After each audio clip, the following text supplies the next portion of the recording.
You're watching San Antonio's only live university student-produced newscast, Lakefront Live. Real news for students, all in one place. Hi, welcome to Lakefront Live. I'm Neida Escamilla. A time capsule ceremony was held in front of main building for the OLLU community. Students, faculty, and staff were able to put items into the time capsule.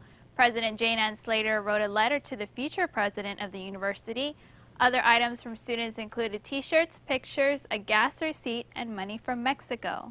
Capsule will be reopened on March 4th, 2036. As you can go ahead and see, this is the plaque that we'll be placing. The race is on for Miss OLLU. Desiree Martinez had a chance to speak with the candidates and get their take on why they should take the title.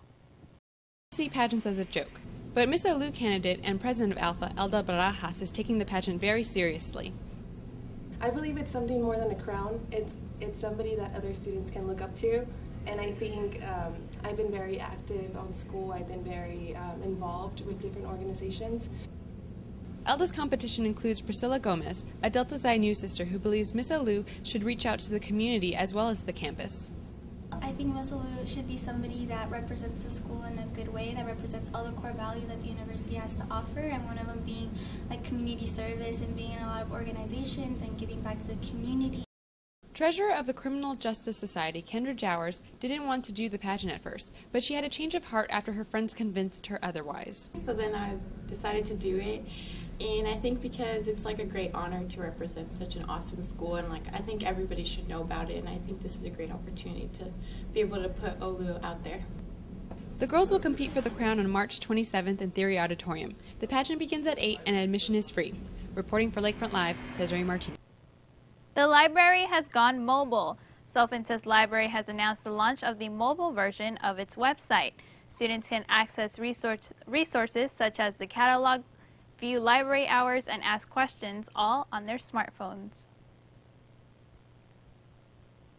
Students at OLLU are preparing for their first long break of the semester. Stephen Neer shows us what students are planning and tips for spring break safety. It's finally over, which means spring break is almost here. However, the school year is in full swing and students are focusing on getting their schoolwork done. For some students, they have fun plans for their week away from school. I'm going to Disney World. That sounds awesome. Is that your ideal vacation? It is now. Most likely going to South Padre Island. No, we're going to turn up there, so. Are you going to go to the beach? Yeah, that's going to be the very first place I go to because I've never been to a beach before. For other students, the closest they're getting to the beach is the lake. I'm going to stay here and work. I have duty. That's it. So basically nothing? Nothing. Oh, catch up on homework, like essays and assignments. Well, I'm probably going to go home to Houston, spend some time with my family, chill with my brother, and just relax and forget that I have school. Having fun is what spring break is all about, but students know the importance of safety. Don't drink and drive. Try to avoid situations that make you feel uncomfortable. If you're going out, try to avoid going out alone. Make sure people know where you're going. Whether you're staying here in the city or you're going to the beach, remember, safety always comes first. Stephen Neer, Lakefront Live. For numerous states, 2014 is a tug-of-war battle on same-sex marriage. Today, with the help of an openly bisexual couple here on campus, we find out how difficult an LGBT relationship can be. Meet Jasmine Orozco and Marisol Gonzalez, a bisexual couple here on campus. For them, their relationship has been anything but easy, and having faced mixed signals from both their family and friends, the couple feels misunderstood. They don't understand. They don't see what we go through.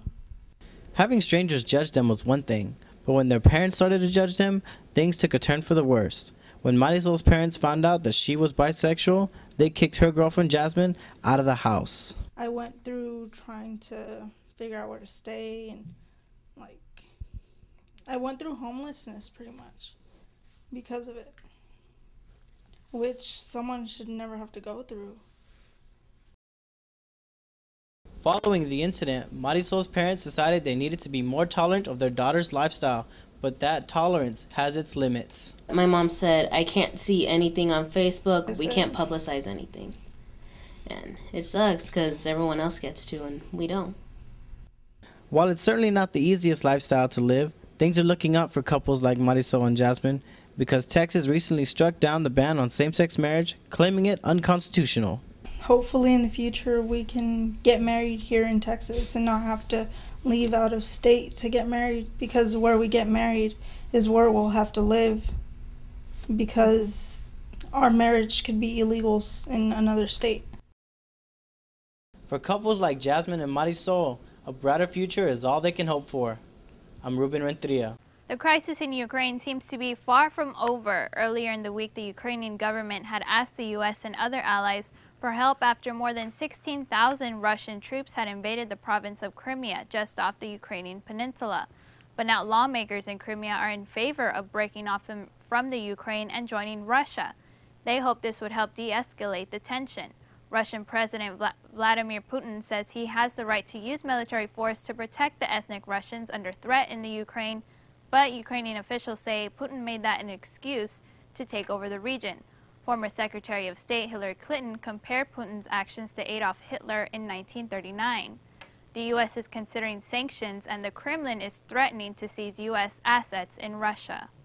Singapore has now taken over the title of the world's most expensive city, according to the Worldwide Cost of Living Survey by the Economist Intelligence Unit. The survey consists of 131 global cities measuring the cost of living, individual product prices, and price inflation.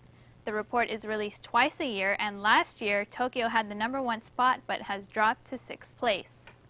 Don't forget to like our Lakefront Live Facebook page and follow us on Twitter. We'll be back on air March 21st, giving you the latest news, views, and trends straight from the OLLU TV studio. We leave you with a behind-the-scenes look of the Lakefront Live newscast. Have a safe spring break. San Antonio's only live university student-produced newscast, Lakefront Live. Everybody in OLLU knows this opening and this face. Neida Escamilla is director and anchor, but she can rely on many reporters as for sports or entertainment. Today, the Lakefront Live opened its doors from the writing to the recording of a newscast. After meeting her reporters to discuss these week packages, Tuesday is a writing day for Neida. She starts organizing her newscast with a script, she looks for videos, and she makes a rundown. But Neida, what is a rundown? I'm working on the rundown. I did a little bit of it last night. The rundown is basically how the show is going to play out, in the order of the stories, and how it's going to air on Friday.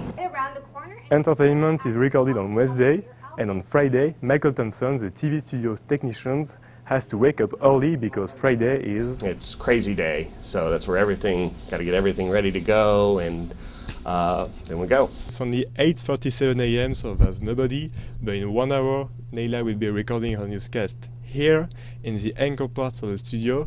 But if I go there, in front of the green screen, I can record sports, I can record entertainment, so that's what we call a very multifunctional studio.